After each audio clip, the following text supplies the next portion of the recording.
James Turner for the untouchable true school sports. Let's go, baby. Bow! Be careful what you wish for because it can become a reality. Yeah.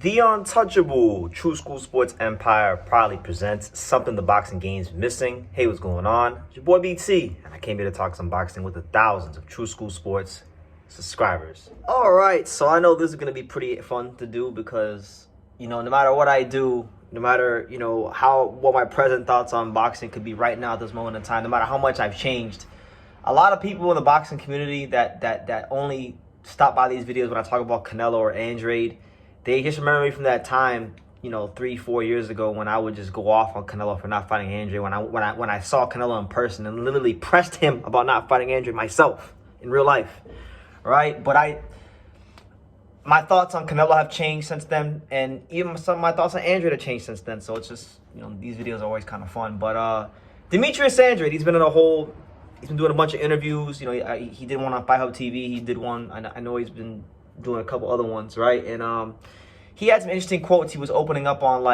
some things that were going on with him going into the Benavidez fight as well as his future plans. So basically, just to summarize, because I'm not gonna read everything. I'm not gonna read word for word everything he said. You can read the article. I'll leave it for you guys in the description down below. But pretty much, he said that since the Benavidez fight, he's been trying to get back in the ring. Nothing's really happened. Nothing's really materialized. But he's been, trying to make things happen for himself. He hasn't fought since the Benavidez fight, which was in November of 2023. And in 2023, he had 2 fights. He fought Demond Nicholson in January and then Benavidez in November. So, was active 2023 and inactive 2024. He's 36 years old now. He finds himself in a weight class where, it's not his optimum weight. He's not his best. He's not going to be as big as he was at 54 or 60, and he's not as youthful. He doesn't have it's not the Demetrius Andrade with the buzz cut that was putting together 4 or 5 punch combinations and beating the brakes off Willie Nelson. No, this is a older Andrade, and he's got limitations now, right? But he did state, Andrade did state that he's looking for the big fights at 168. He's looking for the fights against the likes of Edgar Berlanga, Jamal Charlo, Jaime Munguia, and Caleb Plant. Those are the fights that he's looking for. So as far as those fights, I think a lot of those fights make sense. Andrade's he has direct history with 3 of those 4 guys. Caleb Plant and Andrade were sparring partners back in the day, and Caleb Plant, I know, said that Andrade was one of the coldest boxers in the game at the time, and this is years ago. Obviously, Caleb Plant went ahead and made a massive name for himself as a 68-pounder, being in big fights constantly and being probably one of the best marketed fighters in America, right? And having his story helps, right? So I think that's a really interesting fight. I think that's a fight where Andrade could really prove himself to a lot of people because Plant is rated very highly, especially by Canelo fans. So I like that fight a lot, and I think it's a winnable fight for Andrade. I've always thought Andrade could be Caleb Plant, and I mean, I'd be a little less confident now just because of the age and the inactivity, but the skills are still there. He still has the know-how, so I think he can still win that fight. You got Jaime Munguia, who for years Munguia was a fighter that ducked and avoided Andrade. He was his WBO #1 contender for years, never even tried to pursue the fight ever at any point. Waited for him to leave. And didn't even fight Johnny Beck. Even after Andrade left, still didn't fight Johnny Beck. So he didn't want no smoke years ago. So I would like that fight if it could happen. Munguia has to. He got Bruno Suarez problem, so they're gonna do a rematch, and then maybe, that could be it's probably a long shot, but maybe that could be a fight they visit. And then Jamal Charlo, Andrade, that was supposed to be a big fight, unification fight at 160. It never happened. Charlo didn't want that fight at the time, but I would still like it now. I think they're both inactive. They're both older. Fight makes a lot of sense. It could do a lot for their careers if they fought each other. And then you got Edgar Berlanga, who I just think that Andrade would even now with being inactive, I would favor Andrade heavily in that fight. So there's still good fights out there for Andrade, and I still think if he can get active, I'm gonna say maybe he has 1 to 2 more fights left in his career if he wants to continue boxing. And I think if he picks those fights right, they could be against notable names. And they could be fights that could salvage the rest of his career. And I like to see Andrade salvage the rest of his career because even though I'm not as big of a fan as I used to be, just because the whole Johnny Beck thing, the Zach Parker thing, the mishandling of certain things in his career, I'm still a huge fan of his. Still a big fan of his. Still want to see him if he's gonna box win. I like Andrade, but he's got to pick the right guys. Now, also in the interview, he mentioned the fact that going into the Benavidez fight, and obviously none of us knew this until just now when he started talking about it.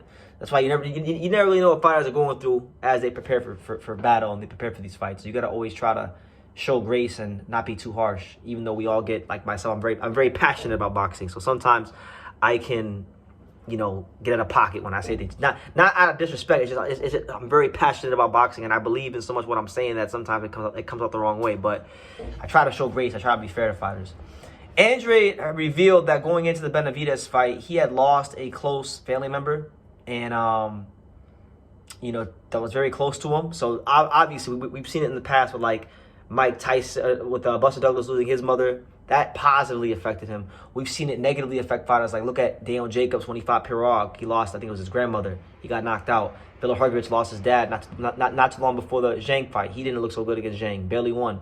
So when you look at fighters, death of a loved one, of a close person, whether it be a family member, or a spouse, whatever the case may be, it can really really affect them in a negative way. And obviously he mentioned that apparently his little brother almost died too, and this is all in the middle of him training for Benavidez. And I give him credit. I'm pretty sure he's not lying about it. Who would lie about this? If that is truly the case, then credit to him for being a professional and still taking the Benavidez fight. Canelo Alvarez, who I don't hate Canelo like I used to. So this is just honest. Canelo Alvarez, to our knowledge, hasn't had those things as of late happening to him over the last couple of years, and he still won't fight David Benavidez. And Andrade fought Benavidez, so you gotta give him credit for taking the fight, even if he lost, even if he got beat up, even if you're a Canelo fan and Andrade got exposed, you still gotta give him credit for taking the fight and getting there with Benavidez.